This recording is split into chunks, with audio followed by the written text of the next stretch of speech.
की चीजें कई बार वही रहती हैं, लेकिन उसी को देख के व्यक्ति सुखी होता है और उसी को देख के व्यक्ति दुखी हो जाता है। उसी को देख के जिन लोगों में महिला वही है, उसकी पत्नी जब तक थी तब तक तो देख करके सुख होता था, झगड़ा हो गया तब देख करके खटास पैदा हो गई। और अगर जैसा कि आजकल हीन लोगों में होने लगा डाइवर्स, नीच लोगों की प्रवृत्तियां, और अगर ऐसा हो गया अब उसी को देखता है कहीं तो द्वेष होता है, खुशी नहीं होती। देख लो, मतलब ये है कि मोही व्यक्ति अपने मोह के हिसाब से अनुकूल चीजों को पाता है तो सुखी हो जाता है, प्रतिकूल को पाता है तो दुखी हो जाता है। वास्तव में चीजें चीजें हैं और मैं चैतन्य आत्मा हूं। आत्मदृष्टि हो तो सारे दुख मिटे। जानियो,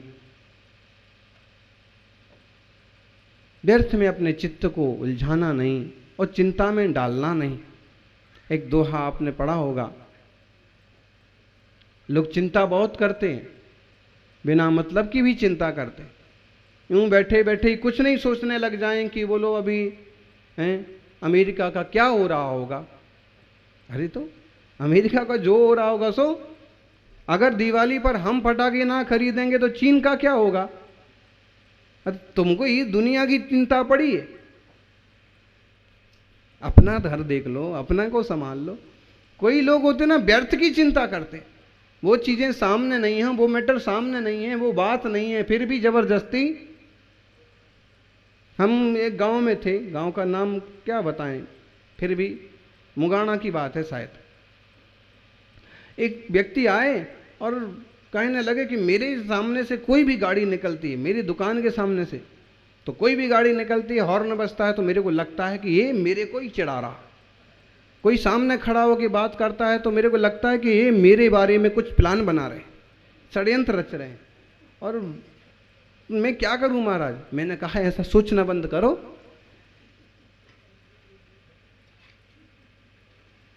क्या इलाज है? लगता है ग्राहक सामान खरीदने आते हैं तो मुझे लगता है कि कुछ चुरा के लेके जाएंगे। सामने की दुकान वाले बिकता है तो मुझे चिढ़ छूटती है कि उसकी दुकान के ही सब बिकेगा, मेरी दुकान से कुछ नहीं बिकेगा। अब इसका इलाज क्या है भाई? थोड़ा धैर्य रखो, शांति रखो, सही से काम करो। नहीं, व्यर्थ की चिंता, व्यर्थ के विचार, और विचार तो दिमाग जैसे कूड़े का डिब्बा बन गया। जानियो, चिंता से चतुराई घटे, दुख से घटे शरीर, व्यसनों से रिद्धि घटे, कहे गए श्री महावीर। चिंता से चतुराई घटती है,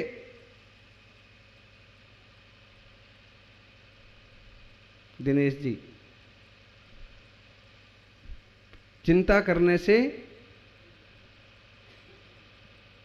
सही बात है नरेंद्र जी, सही बात है। और ये अनुभव है, माँ बाप जब तक हैं या पिता का हाथ जब तक है, जब तक कुछ ज्यादा करना नहीं है तो मस्त से कुछ भी करो। और चिंता से चतुराई घटती है। हम जितना ज्यादा टेंशन लेते हैं, जितना ज्यादा तो उतनी चतुराई खत्म होती है। जो आप में बुद्धिमत्ता थी, जो विवेक था, जो स्फूर्ति थी, वो चीजें कम पड़ जाती हैं। और बोले ना, कुछ कम हो ना हो, ये तो चिंता से चतुराई घटे, दुख से घटे शरीर। और दुख से शरीर घटता है। कोई चीज का दुख आ पड़ा, किसी तरह का विकल्प आ पड़ा तो शरीर घटता है। कई बार तो बहुत ज्यादा निकट के बोले बेटे का एक्सीडेंट में देहावसान हुआ तो माँ का सदमे से 4 दिन में एक्सीडेंट में उसके, ऐसी घटनाएं तो घटती हैं। मतलब दुख इतना मनाया, वो इतना दुख में डूब गई, वो माँ कहो कि भाई कहो कि पिता कहो कि वो अपना ही विचार, अपना संतुलन खो बैठे। दुख से शरीर घट जाता है। आदमी अच्छा कट्टा हो तो वो भी सूख जाता है। दुख से घटे शरीर और व्यसनों से रिद्धि घटे। कोई तरह का व्यसन लग गया तो रिद्धि सिद्धि समृद्धि सब घट जाती है, ऐसा महावीर भगवान ने कहा। इसलिए कहते हैं चिंतनम कुरुणो चिंता, कज्जम कुणहणो कहा, पदंसनम चरणों कुज्जा, कुज्जे है अब पदंसनम। चिंतन करो, चिंता मत करो। आज रात को 2:30-1 बजे नींद खुल गई थी, तो 2:30-3 तो टाइम ही है, लेकिन चिंतन बड़ा अच्छा चला। ऐसा खूब अच्छा चिंतन, मतलब एकदम वेद विज्ञानमय परमेष्ठी परमात्मा का चिंतन। तो चिंतन करो। अब चिंता भी लग सकती है। कहो आधी रात में उठे और फिर यही सोचने लगे कि अब दीपावली के माल का क्या होगा, तब भाव तो कम ज़्यादा हो रहे, तब कहाँ से मंगाएं। कहो यही सोचने लगे, और जो जिसमें डूबा रहता वही सोचता है। फिर बेटी कोटा में पढ़ रही है तो अब क्या हो रहा होगा। बेटे को धंधा सौंप दिया तो अब बेटा ठीक से कर रहा है कि क्या कर रहा है, मैंने तो कितने दिन देखा नहीं, यही सोचने। अब चिंता से कुछ फायदा नहीं है। हम तो महाराज जी के चतुर्मास में सेवा में इतने मस्त हो गए कि दुकान पर गए ही नहीं। पता नहीं मुनीम ने कुछ तो ठीक से किया है कि कुछ गड़बड़ तो नहीं कर दिया, ऐसे विचार आएंगे। और जो धर्म ध्यान में डूबे वो मुनिराज आधी रात में भी ध्यान करते हैं तो ध्यान में भगवान आते हैं, परमेष्ठी आते हैं। और श्रावक ध्यान करता है ना तो उसको ध्यान में पैसा आते हैं। और जो जितनी आसक्ति रखता है वो वैसी गति में जाता है, समझना। इसलिए बोले चिंतनम कुणु, चिंतन करो, चिंता मत करो।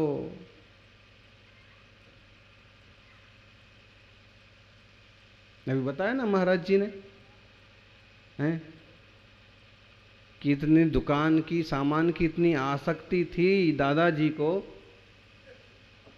कि वो क्या बने होंगे फिर। वो तो इतनी हिम्मत करी कि उनने बता दिया। कहीं आपके दादाजी के बारे में कोई कुछ बोल दे तो अभी आप झगड़ा कर डालोगे, ऐसा बोलते हो। लेकिन ये बोलने की बात और सुनने की बात नहीं है, ये भावों की बात है कि अगर कोई जीव सचमुच में आसक्त परिणाम से मरा है तो चूहा हो जाए, सांप हो जाए, कबूतर बन के वहीं आकर के, कुत्ता बन के वहीं आके रखवाली करने लग जाए। इसलिए तो परिणाम की विशुद्धि पर जोर देते। चिंतनम कुरु नो चिंता, कज्जम कुणः नो कहा, कार्य करो कथा मत करो, पदंसनम चनो कुज्जा, और प्रदर्शन भी मत करो। कई लोगों को प्रदर्शन का बहुत शौक होता। पदंसनम चनो कुज्जा, कुज्जे है अब पदंसनम, आत्मदर्शन जरूर करो। प्रदर्शन करते ना, पुरुषों को भी शौक होता है और महिलाओं को भी शौक होता है। एक आदमी को बहुत शौक था कि मेरी एक, क्या बोलते हैं उसको, रेपुटेशन बने और एक मेरी छवि बने, मेरा एक रौब बने, और पर्सनालिटी नहीं, पर्सनालिटी भी बोल सकते हैं, गुडविल भी बोल सकते हैं, कई सारी चीज़ें कि सारी चीज़ें, सारे गुण और सारी प्रतिष्ठा मेरे को मिले।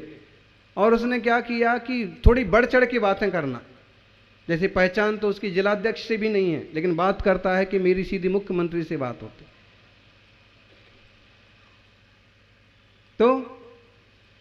तो वो अपने बैठा हुआ था अपने ऑफिस में कहो कि रूम में कहो, और देखा कि सामने से एक सूटकेस लेकर के चश्मा वगैरह लगा करके एक व्यक्ति आ रहा है। तो तुरंत उसने अपना फोन उठाया, लैंडलाइन फोन, बात करने लगा। हेलो, हाँ हाँ हाँ ठीक है, अभी भाई मेरे पास टाइम नहीं है, मैं अभी मुख्यमंत्री का बुलावा आया तो भी मैं आ नहीं सकता हूँ, और फिर मैं बाद में कोशिश करता हूँ वगैरह। वो चश्मे वाला आदमी आकर के सूटकेस रख के उसके सामने काफ़ी देर तक बैठा रहा, 5-7 मिनट हो गए तो भी अपने फ़ोन पर लगा। बाद में फ़ोन रखा, हाँ हाँ हाँ चलो आप बोलो भाई क्या काम है। उसने कहा काम क्या है, हैं? टेलीफोन एक्सचेंज ऑफिस से आया हूँ, तुम्हारा फोन डेड पड़ा है, मैं सुधारने के लिए आया हूँ।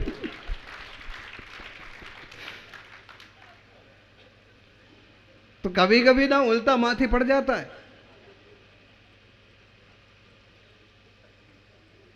अब वो मुख्यमंत्री की मीटिंग और साहब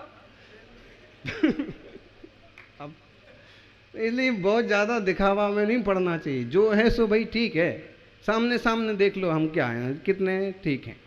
और महिलाओं को खूब ज़्यादा होता है शौक। हाँ, उसने हुआ यूं कि किटी पार्टी थी, कुछ सहेलियां मिलने वाली थी,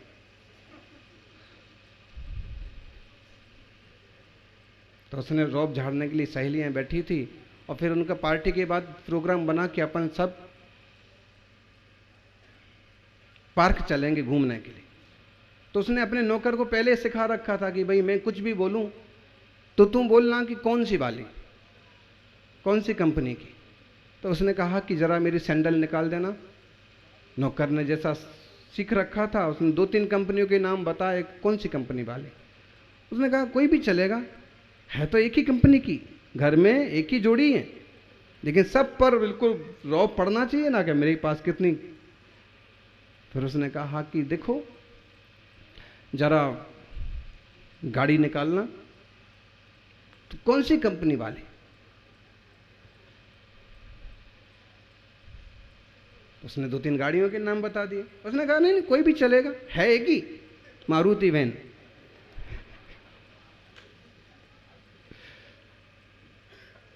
तो जरा मेरा एक ज्वेलरी सेट भी निकाल देना।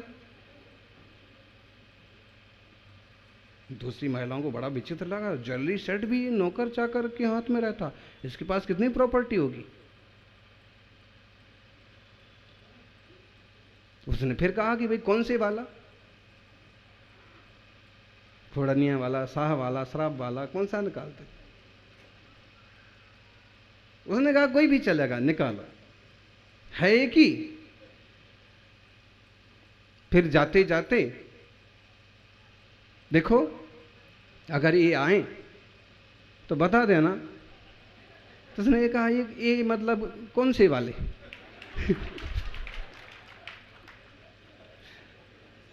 हैं साहिब जी घर पर आए तो बता देना सहेलियों के साथ। तो उसने कहा कि कौन से साहिब जी, हैं जयपुर वाला, दिल्ली वाला, कलकत्ता वाला। सारी सहेलियों ने अपना सिर पीट लिया कि इसके इतने साहिब जी हैं क्या। तो कभी कभी ना ज्यादा होशियारी में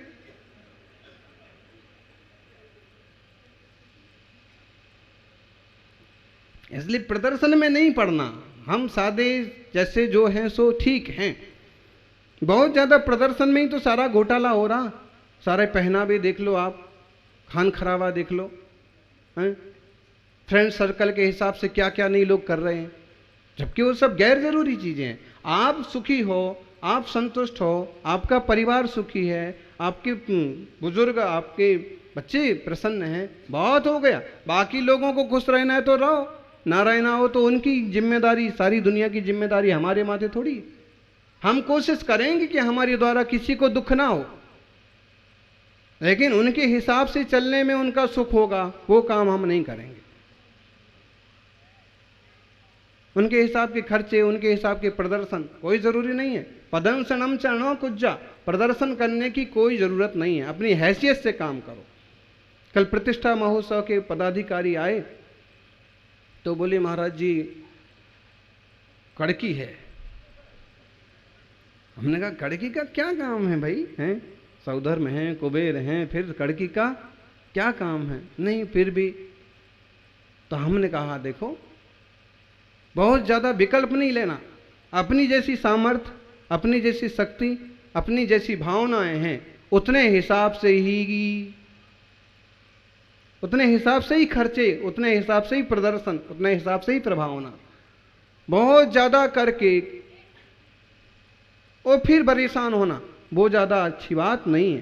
कई बार लोग बेटी का विवाह करने के लिए, बेटे का विवाह करने के लिए कर्ज ले लेते हैं।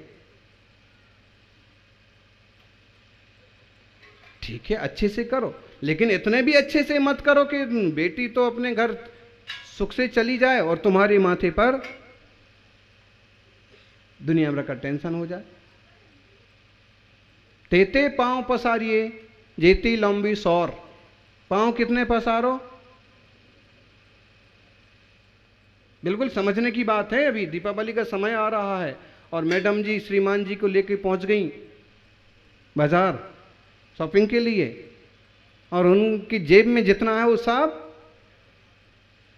ऐसा नहीं। परिवार की कितनी सामर्थ्य है।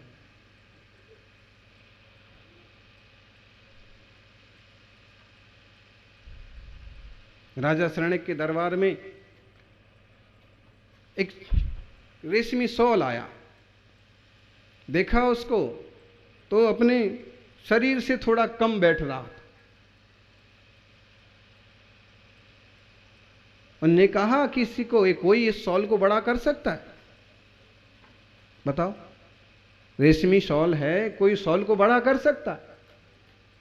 सबने कोशिश की, खींचा, किसी ने ताना, किसी ने पूरा ओढ़ा, किसी ने आधा ओढ़ा, लेकिन कुछ नहीं हुआ। अभय कुमार ने कहा महाराज मैं बड़ा कर सकता हूं। लोग हंसे, बुनी हुई पक्की शॉल है, कोई खींचने से लंबी होती नहीं, कैसे लंबा करेंगे? उसने आराम से पांव सकोड़े और ओढ़ करके सो गया। शॉल उधर भी निकली रही, थोड़ी इधर भी निकली रही, और आराम से। सम्राट ने कहा कि वाह,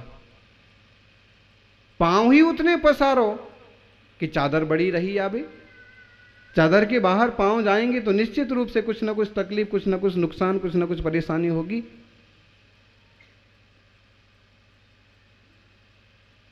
इस शिक्षा ध्यान में रखने जैसी है। युवाओं और माताओं, उतने ही खर्च हों, उतने ही प्रदर्शन हों, उतना ही दिखावा ठीक है जितना अपने परिवार को जमने लायक हो।